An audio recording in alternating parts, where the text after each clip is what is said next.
Yeah, Jesus, I thank you for Graham. I thank you for the gift of ministry that you are using him for. I thank you that you speak in him and through him to us. And I just pray that you would be preparing our hearts to hear from you this morning, and that we'll be wanting and expecting to meet with you and to hear from you and to learn more all about who you are, all of what you've done for us, and that we'll be really edified this morning. Amen.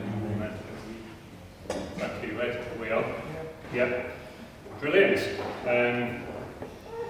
So the first thing I did when I arrived this morning was put my notes under the chair, and Isaac very helpfully spilled my coffee all over them. Fortunately, they were in a plastic container, so they're all right. So if you were expecting me to preach this morning, well then I'm sorry, that's not what I'm going to do. This morning I'm going to be telling some stories. I don't know about you, but I like stories. Stories that hopefully you'll be able to relate to, and stories that you might actually even see yourself within. So a little bit later on, you can be preparing yourselves now, I'm going to be asking for some help in retelling a story, so you can be readying yourself for that. So during the course of the last couple of months on a Sunday morning, we've been looking at the book of Luke. Now, Luke is the third book of the New Testament of the Bible. It's a historical account of the life of Jesus. Now, Jesus himself used stories a great deal in his teaching. The Bible calls these stories parables, of which there are 24 in the book of Luke. So just before I move on into one of those stories, I just want to take a very short while to explain what a parable is. Now, forgive me, David, I could go into the Greek and Latin meanings of the word parable, but to be honest, I find it a bit dull. So, if you want to know, you can look it up for yourself. But a parable is literally something that's cast alongside something else. Now, Jesus' parables were stories that were cast alongside a truth in order to illustrate that truth. So he used parables as a kind of teaching aid. A good description is that a parable is an earthly story with a heavenly meaning. When Jesus told a parable, he enables the listener to paint a vivid picture in their mind, so that those that are listening are easily able to visualise the story. A simple picture story that has great meaning. Now, just before I move on to tell one of the stories that Jesus told, I'd like to invite Marcus. Here he is. He's a little bit nervous. And Marcus is going to tell us a bit about his own story and how an encounter with Jesus changed it. So Marcus, if you want to just spend a moment introducing yourself. Who are you? Sorry, I didn't prep you with questions, but I prepped you with this one. Who are you and where are you from? So it sounds a bit like Blind Date, doesn't it? I'm Marcus. I was born in Bournemouth, moved up here in '86 up to the Lake District. I've lived here ever since. Yeah. Okay, do you want to tell us a little bit about your early life and upbringing? Okay, as I mentioned, I was born in Bournemouth. When I was about 18 months old, I had an older brother. He sadly died. That caused quite a lot of pressure within the family. My mum and dad split up. So from that point on, it kind of triggered quite an eventful childhood. We lived with my gran and my uncle for a bit, went in and out of care homes. Ended up adopted by my stepdad, which didn't go so well, back into children's homes. And so it was that was the pattern really to my life until I was 9, in and out of children's homes, in and out of foster homes. So different areas from Bournemouth up to Newport in South Wales, Caerleon in South Wales. Ended up in a children's home in a place called Abergavenny, of all places. So that was my early bit. Okay, so do you want to tell us a little bit more about what you lived for as you grew up and got a bit older? When I was 9, I was fostered, brought into a good Christian home. The Whitneys, they were probably, they deserve a medal for taking me on. And the rules were basically, as long as I lived under their house, I had to go to church. So I went to various youth groups and church events and stuff. And kind of, I don't know, I went to various outreaches, various evangelistic things, including Billy Graham. And whenever there was a call, I was always the first to put my hand up. Kind of, I don't know, it just knew something in my heart I wanted to belong somewhere, belong to something. And the idea of sticking your hand up and going to heaven sounded great. So I wanted to be in on that, not realising really the fullness of what it is to give your life to Christ. So I wouldn't say I was saved at that point, but it was certainly a call on my life that was cried out and I was responding to. Yeah. So as you got older and things changed for you, didn't they? They did. I came up to the Lake District in '86 to go to a college. I chose Lake District because at one of the youth meetings, one of the leader there prayed and God spoke to me, and to be honest, it was scary. God speaking, and suddenly I thought, okay, it's not just live your life and then go to heaven. God's actually interested in what we're up to now, and that wasn't a saying by any stretch of the imagination. So I was convicted, so the idea of running away to the Lake District to get away from God. So I went to college up at Redcastle, and I quickly got into drinking, going out at the weekends and stuff, and that progressed into dropping out of college, getting into drugs, and leading, I guess, wanting to sample what the world had to offer before that was it really, kind of, into short-term relationships and stuff like that, just making a car crash in my life really, I guess. Put it bluntly. And obviously things moved on from there. You're here this morning. So what changed in that period from you kind of going off the rails a little bit to you being here now? Right, so I was engaged to this lovely girl, deeply in love with her, and the relationship broke down. I won't go into the details, but basically my heart was broke. My life was, I suddenly started questioning why was I on this earth? What was the point of life if it's such, it's so bad, everything I've lived for had kind of fallen apart. I was still heavily into drugs then, and in my search for answers, I did a lot of walking, a lot of, just soul searching really. I dropped down to 7.5 stone at that time, just through the anxiety of everything that I was going through, plus my lifestyle and stuff. So I was in a bit of a state.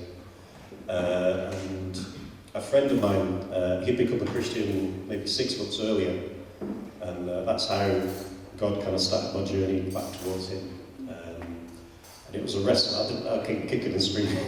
I did not want to go back to that. I don't know, it's like when you've been close to the truth and you run away from it and waste 10 years of your life getting into a right mess, it's kind of, it's hard to admit you were wrong, but the answer was they were wrong. I cried out to God. God answered, and He made it very clear that if I wanted to reach Him, I had to go through the Lord Jesus Christ. And for me, that was a struggle. That was Sunday school stuff. That was, stuff I'd been and walked away from. So it was a period of wrestling. Him convicted me of my drug use. He basically gave me a choice. He said, it's either me or drugs. And I was like, well, I don't want to give up my drugs, but I want you. You're going to have to help me. So over a period of 6 weeks, 2 months, he weaned me off drugs and onto Him. And on January the 5th, can't remember the year, I was finally set free of drugs, and I was finally born again. The Holy Spirit came into my life, I'm saved. So, Brilliant.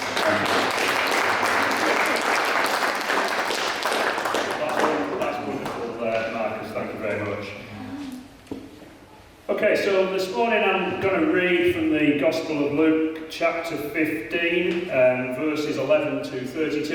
You've got a Bible or you're following, you want to follow, please do. I've not done a PowerPoint this morning, so I'm sorry you can't look at the slides. You're just going to have to look at me or look at somewhere else. Please yourself. So from verse 11, Jesus continued, "There was a man who had 2 sons. The younger one said to his father, 'Father, give me my share of the estate.' So he divided his property between them. Not long after that, the younger son got together all he had and set off for a distant country, and there squandered his wealth in wild living. After he had spent everything, there was a severe famine in that whole country, and he began to be in need. So he went and hired himself out to a citizen of that country, who sent him to fields to feed his pigs. He longed to fill his stomach with the pods that the pigs were eating, but no one gave him anything. When he came to his senses, he said, 'How many of my father's hired servants have food to spare? And here am I, starving to death. I will set out and go back to my father and say to him, Father, I have sinned against heaven and against you. I am no longer worthy to be called your son. Make me like one of your hired servants.' So he got up and went to his father. But while he was still a long way off, his father saw him and was filled with compassion for him. He ran to his son, threw his arms around him and kissed him. The son said to him, 'Father, I have sinned against heaven and against you. I am no longer worthy to be called your son.' But the father said to his servants, 'Quick, bring the best robe and put it on him. Put a ring on his finger and sandals on his feet. Bring the fattened calf and kill it. Let's have a feast and celebrate.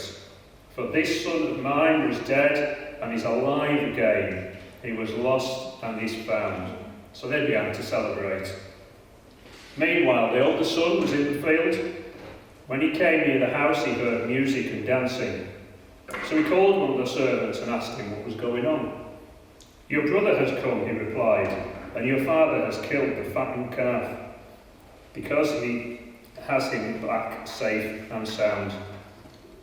The older brother became angry and refused to go in. So his father went out and pleaded with him. But he answered his father, 'Look, all these years I've been slaving for you and never disobeyed your orders. Yet you never gave me even a young goat so I could celebrate with my friends. But when this son of yours who has squandered your property with prostitutes comes home, you kill the fattened calf for him.' 'My son,' the father said, 'you are always with me, and everything I have is yours. But we are to celebrate and be glad, because this brother of yours was dead and is alive again. He was lost and is found.'" So many of you will know this passage as, by the name of the Prodigal Son. It may well have in your Bible the parable of the Prodigal Son. But this morning I actually want to refer to it as the story of 2 brothers, because what I'm going to talk about is not just about one of those sons. So the story actually begins in a really sad vein. Verse 12, if you've still got your Bible open, the younger son says to his father, "Give me my share of the estate." Now that actually shows a huge lack of respect and love for his father. It wasn't him going to his father and saying that he wants to chat about inheritance planning. It wasn't what to do on that sad day when his dad wouldn't be there anymore. It wasn't to make sure his dad's legacy that he'd worked hard for was passed on to his family, so it'd be carefully entrusted to his sons, and then ultimately his grandsons, or about maintaining the family business. No. This son had no regard for his father. He was selfish, arrogant, and he only loved himself. He might as well have gone to his dad and said, "I wish you were dead. Then I could have my share." He wanted to get out and live life to the full. He wanted to experience all the highs and lows that he possibly could. He thought of no one else but himself and what he could do with the share of his father's estate.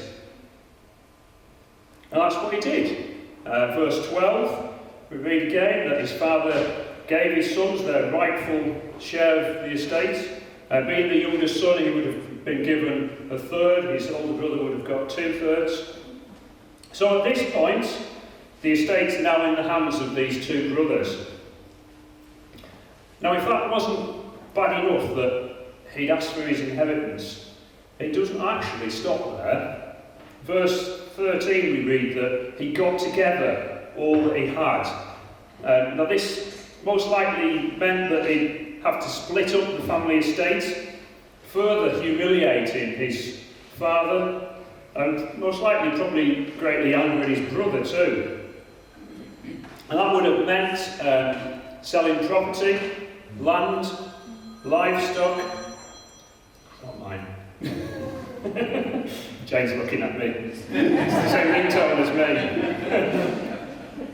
So yeah, selling the property, land and livestock, and all that the family had worked hard to build. Just so that he could have cashed it all in and then taken it with him to a distant country. He might as well have told his father and his brother that they were dead to him and that the money was all that he cared about. Now that he got that, he cashed it all in, he got his big bag of money or gold or however he transported it, he could leave them behind and never to see them again, and I'm sure he planned on never going back. And he could do exactly what he wanted to do. Had no ties, no nothing. Go where he wants, do what he wants. And I've got to say, what an awful young man to behave like that. To the people who loved him. And off he sets to a faraway land. He parties.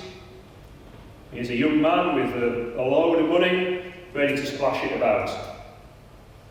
I'm sure he would probably soon gather quite an entourage of people. We see it in the press, don't we? The footballers and other stars, and they always come with a big group of people that hang around with them. And I'm sure this was the same, and he'd likely be drinking heavily, doing drugs, whatever they were in the day, sleeping with prostitutes, eating only the best food, hanging out with the rich and famous of the day, and generally living it up without a second thought for anyone but himself. But suddenly it all changes. His money was gone. He'd nowhere to live. The entourage that would have gathered round him would likely have deserted him pretty quickly, because now he had nothing to offer them. And to top it all off, there was a severe famine in the land that he'd chosen to go and live in.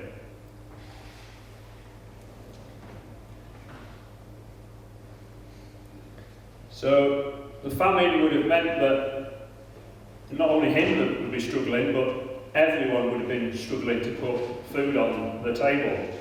And him as a young man, an outsider, would not have had anyone to rely on for charity, as basically they'd be struggling to look after their own families as it was.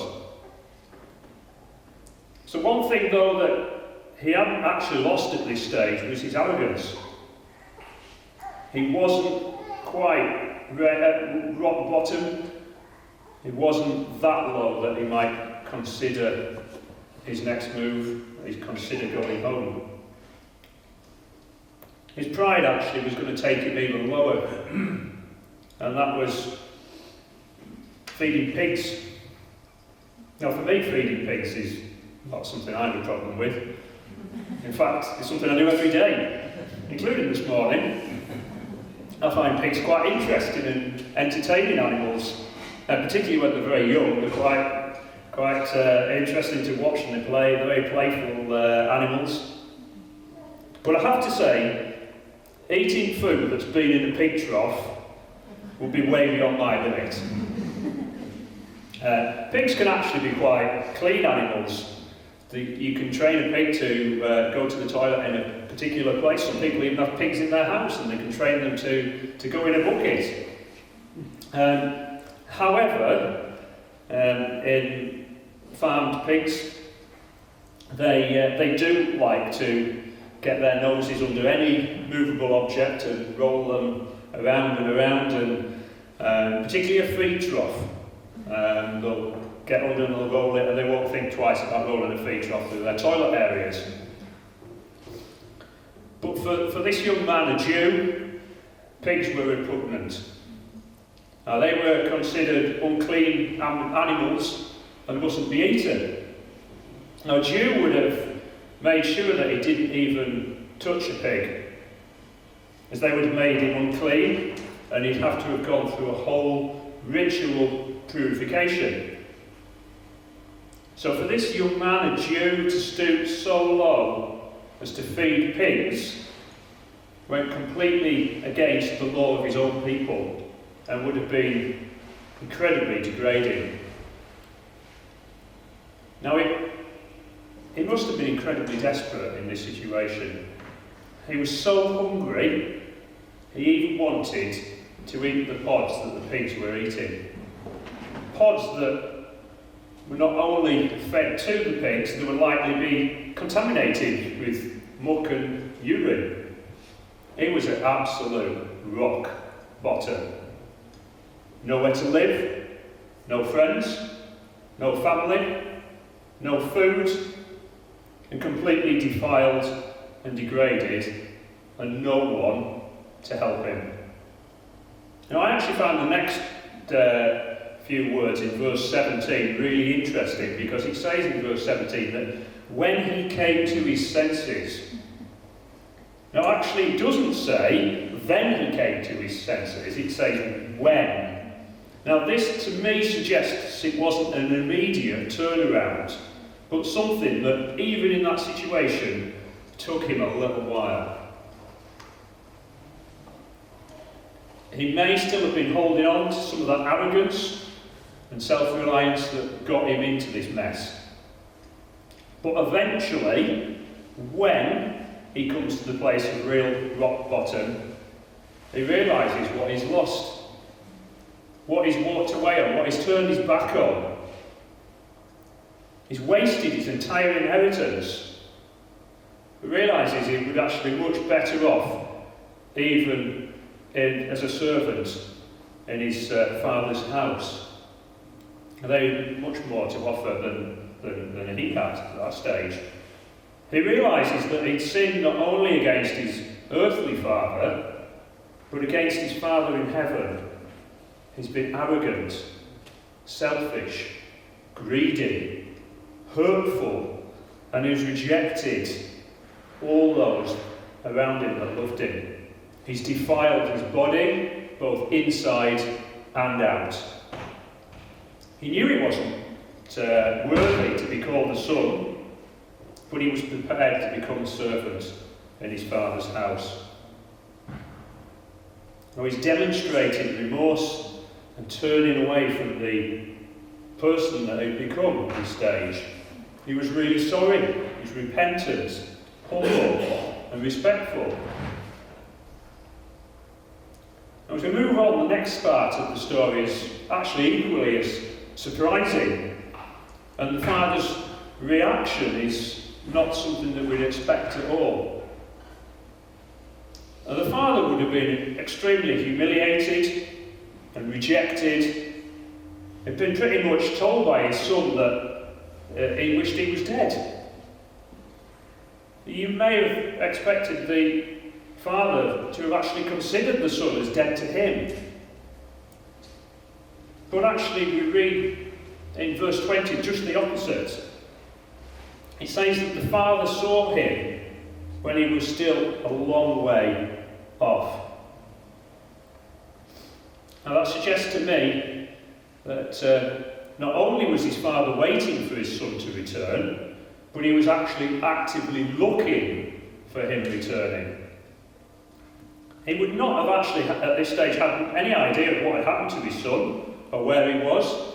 He'd seen him disappear off to a distant land, which would have been way beyond where any of the father's friends or associates would have been able to keep tabs or report back on to him as how his son was doing. He complete lost touch. For all he knew at this stage, his son could have been dead. Yet there he was, looking out for him. And to me that demonstrates the father's great love for his son.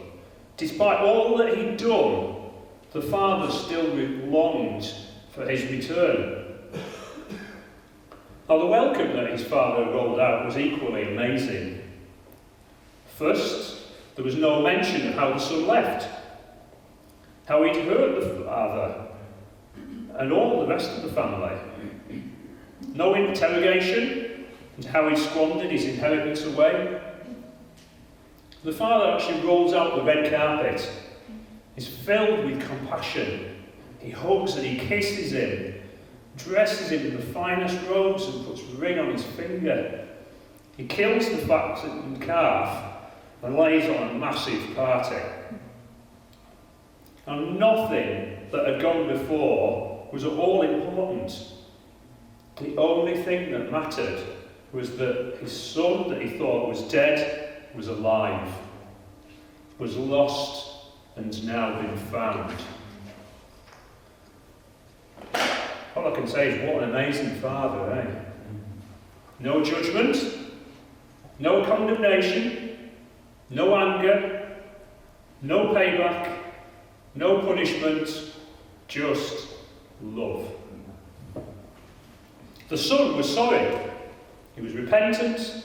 The father forgave him and restored him to the place of being his son. So the story now moves on, and we read actually about the second son. Now in many ways, when you read this, he comes across as the good son. The son who does what he should. The son who has a degree of respect for the father. Doing the things that are right, just so that he earns what's eventually going to be rightfully his. We may even have some sympathy with this, the older son. Seeing the upset and the heartache that the younger son puts his father through, breaking up the family business, and then wasting it all on partying and pleasure-seeking, whilst he was stuck at home doing what his father wanted. But actually the reality is that the older son had got it completely wrong. His inheritance wasn't there to be earned. He'd actually already been given it. He refused to join the party for his brother because he didn't think his brother deserved his father's love and forgiveness.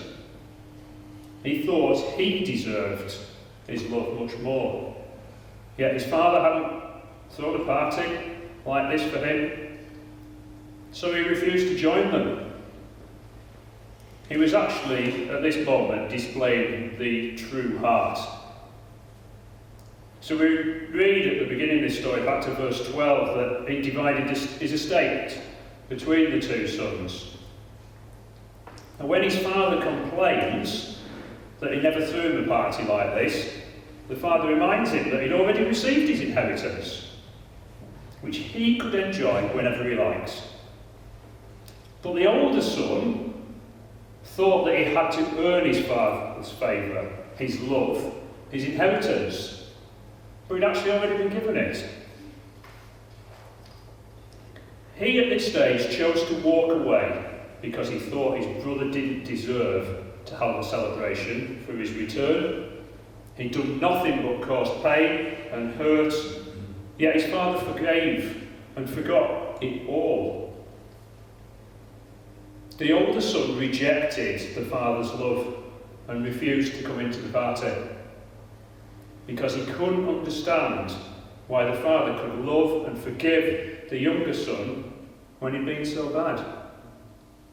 He believed that love should be earned and not freely given. So within this parable, there are the truths that Jesus is revealing to those that he was speaking to. But what are the truths for us today? So this is where I need some volunteers. I need 3 volunteers to make this work. Now, I've not actually rehearsed this. I did ask David if he would volunteer because I thought he would help. But I need 3 kind of expressive people. It could fall flat on his face, but hopefully not. But yes, I need 2 more people. So I need somebody to play the father. Okay. I'll play the father. Okay, you can be the father, and David's going to play the younger son. And I need somebody to play the older son for me. Come on, don't all volunteer at once. Come you acting with stars of the 3rd generation. From the 1st generation. Oh, so David's going to be the older son. Okay, David, would you like to... David Ray, would you like to come to this side? Elle, would you like to be in the middle? Okay, the father loves his sons. Put your arms around the sons. Okay. But actually, both sons, all they want is a share of the estate. So the older son is prepared to go along with whatever and just play the long game. Wait until his father dies. The younger son wants it now. Here you go. Have your estate. So, yeah, no, it's all right, you carry on, you just play as I'm going on. So the younger son wastes his entire inheritance. He's drinking, he's doing drugs, he's partying, dancing. I'm going to miss out the prostitutes, don't worry.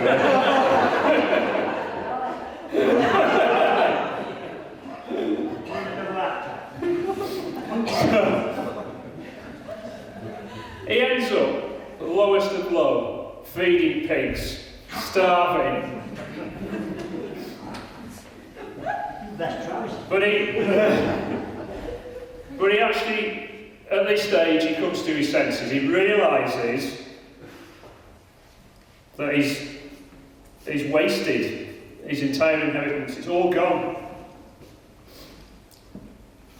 And he comes back with his tail between his legs, broken and sorry. As he's on his way back, his father sees him. He welcomes him, he holds his arms wide open, he runs. And embraces his son. So you two are restored. But the older son, the father holds his arms out to the older son, but the older son rejects him because he thinks that his hard work and doing everything right, his whole life, can earn the father's love. He can't get his head around the fact that his younger brother could be forgiven and accepted. You're still holding your arms out. You're still holding your arms out. All this time, you're not... And he doesn't come... No, he doesn't come back to his father. He rejects his father.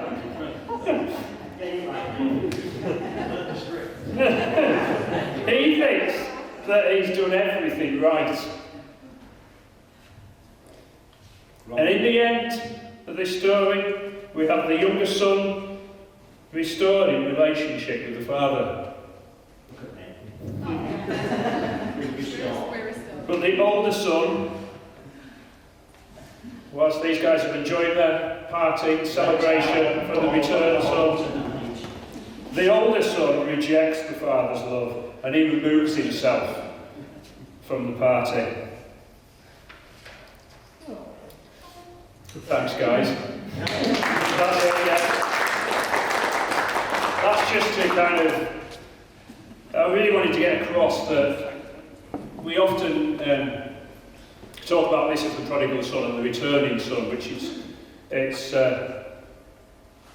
a big part of the story, actually, but actually an equally large part of the story is the older son, and actually that he thinks that all he has to do is work hard and earn the love of his father. His father loves him regardless, but he rejects him in the end and walks away. And that's a really sad end to this parable, this story, for that older son. So later on in Luke we read how Jesus was crucified on the cross. We've heard about it this morning in some of the songs that we've sung. Sorry, I've forgotten your name, but Angela brought as well, that Jesus took on himself all our wrongdoing. It's called sin in the Bible. And that he died so that we're able to be restored to God the Father. Because of that sacrifice, we can come to God. And he will forgive us unconditionally, no matter how we've lived our lives. Even if it's been as the younger son. Both sons actually rejected the father. The younger at the beginning of the story, the older at the end of the story. The younger returned at the end and was restored in relationship with the father because of the change of his heart.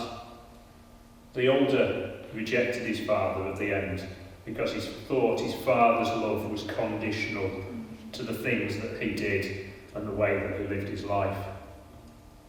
Now we too can have a relationship with our Father in heaven if we are prepared to accept the unconditional love that he has for us. It doesn't matter whether we've lived a good life. We can't earn God's love. He freely gives it to those that accept him and restores us into relationship with him. He is waiting with arms wide open. Are we prepared to accept his love?